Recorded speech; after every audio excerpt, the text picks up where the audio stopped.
আসসালামু আলাইকুম। আশা করি সবাই ভালো আছেন। আবার আসলাম আরো একটা সোলারের ভিডিও নিয়ে।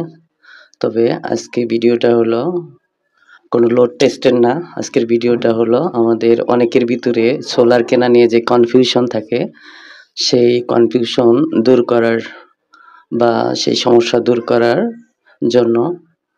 তো আমাদের অনেকেই যে সমস্যাটায় পড়েন সেটা হইলো যে ১২ ভোল্টের প্যানেল কিনবেন না ২৪ ভোল্টের প্যানেল কিনবেন, এটা নিয়ে অনেকেই দ্বিধাদ্বন্দ্বে থাকে। তো কার জন্য কোন প্যানেলটা কেনা জরুরি সেইটা বুঝতে হলে আজকে আমাদের সম্পূর্ণ ভিডিওটা দেখতে হবে। একটু দয়া করে সবাই সম্পূর্ণ ভিডিওটা দেখবেন, কোনো স্কিপ না করে। তাহলে বুঝতে পারবেন আপনার জন্য কোন প্যানেলটি কেনা জরুরি, ১২ ভোল্টের না ২৪ ভোল্টের।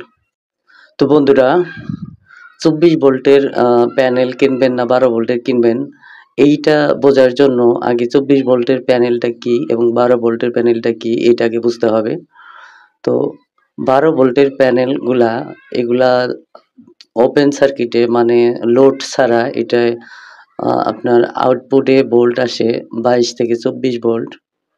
আর ২৪ ভোল্টের যে প্যানেলগুলা আছে এটা লোড ছাড়া এটার ভোল্ট আসে আপনার কোনো প্যানেলে ৪৮ থেকে ৫০ ভোল্ট, আবার কোনো প্যানেলে ৩৮ ভোল্ট পর্যন্ত আসে। কারণ যেগুলা ১২০ সেলের ওইগুলা ৩৮ ভোল্ট পর্যন্ত আসে, আর যেগুলা ১৪৪ সেলের সেগুলা আ ১০০ আ ১৪৪ সেলের সেটা ভোল্ট আসে ৪৮। তো যাদের সোলারের জন্য বাজেট কম, অর্থাৎ যারা খুবই অল্প ২টা বা ৩টা ফ্যান চালাইতে চান এবং কয়েকটা বাতি চালালেই হবে।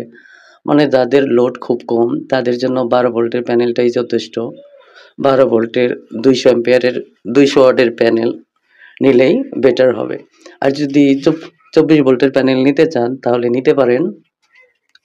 কারণ ২৪ ভোল্টের প্যানেল কিনলে আরো যে বড় সমস্যাটা হবে সেটা হলো একটা MPPT চার্জ কন্ট্রোলার কিনতে হবে। তো একটা MPPT চার্জ কন্ট্রোলার দাম মিনিমাম ৳৩,০০০ মতো পড়বে।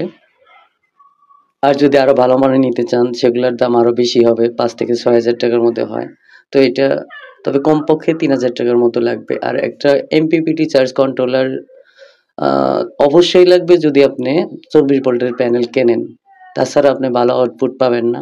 আর যদি ১২ ভোল্টের প্যানেল কেনেন তাহলে আপনার কোনো MPPT চার্জ কন্ট্রোলার লাগবে না। সাধারণ চার্জ কন্ট্রোলার হলেও হবে। কিন্তু মাঝে মাঝে যদি আপনার চার্জ কন্ট্রোলার নষ্ট হয়ে যায়, তবুও আপনি ডিরেক্টলি সরাসরি ব্যাটারিতে ব্যবহার করতে পারবেন। কিন্তু ২৪ ভোল্টের প্যানেল যদি কেনেন তাহলে যদি আপনার কন্ট্রোলার নষ্ট হয়ে যায় তাহলে সরাসরি ব্যাটারিতে ইউজ করতে পারবেন না। এটা আপনার ব্যাটারিকে একদম নষ্ট করে দেবে। এই দিক থেকে চিন্তা করলে যাদের লোড কম তাদের জন্য ১২ ভোল্টের প্যানেলটাই যথেষ্ট হবে। কিন্তু দামের দিক থেকে তুলনা করতে গেলে ১২ ভোল্টের যে প্যানেলগুলা আছে এগুলাও তেমন ভালো কোম্পানির না। আবার ২৪ ভোল্টের যে প্যানেলগুলা আছে এগুলা হলো টিয়ার 1 লিস্টেড কোম্পানি, যেগুলা ইন্টারন্যাশনাল ব্র্যান্ড। এইগুলা কিনলে অনেক বেটার হবে। আর এগুলার দামও অনেক কম, ৳১৮ থেকে ৳২০ ওয়াট। আর আপনি ভালো মানের যদি বাংলাদেশি ১২ ভোল্টের বাংলাদেশি ভালো ব্র্যান্ডের সোলার কিনতে চান তাহলে এগুলার দাম হবে, অর্থাৎ দেশীয় ব্র্যান্ডের ১০০ ওয়াটের একটা প্যানেল কিনলে ৬০ থেকে ৭০ ওয়াট হিসাব করলেও আপনার কমপক্ষে ৳৬,০০০ থেকে ৳৭,০০০ পড়বে।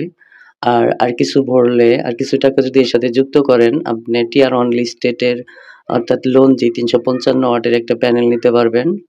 যেটা সেলগুলা এই ১২ ভোল্টের যে দেশীয় গুলো আছে এর থেকে অনেক বেটার সেল এবং আউটপুটও অনেক বেটার, এবং আশা করা যায় এগুলো অনেক দীর্ঘদিন ব্যবহার করতে পারবেন। তো সেই দিক থেকে আম ১০০ ওয়াটের একটা প্যানেল কিনে যত টাকা লাগে তার সাথে অল্প কিছু যুক্ত করলে আপনি একটা ৩৫৫ ওয়াটের প্যানেল কিনতে পারবেন, যদি ৳১৮ ওয়াট কিনতে পারেন। আর তার সাথে আর ৳৩,০০০ যুক্ত করে একটা MPPT চার্জ কন্ট্রোলার কিনতে পারবেন। তো একটা ৩৫৫ ওয়াটের যদি লঞ্জি সোলার কিনতে পারেন তাহলে আপনার কারেন্টের উপর নির্ভরশীলতা অনেকটাই কমে যাবে। আপনি আ সাধারণ জিনিসগুলা যেগুলা নরমাল লাইট, ফ্যান এগুলা আপনি সোলারেই চালাইতে পারবেন। আর শুধু এটাই না, সোলারের ডিসি সিলিং ফ্যান বলতে কিছু নোহা ফ্যান বের হইছে। ওগুলা দিয়েও আপনি সিলিং ফ্যানের একটা রুমের জন্য একটা সিলিং ফ্যান ব্যবহার করতে পারবেন।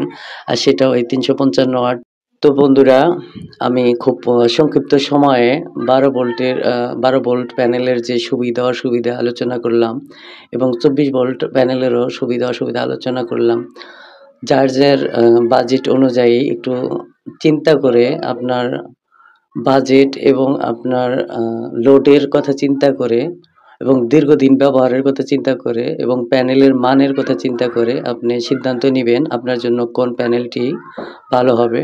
তো বন্ধুরা, আজকের মতো এখানেই ভিডিওটি শেষ করলাম। ভালো থাকবেন সবাই।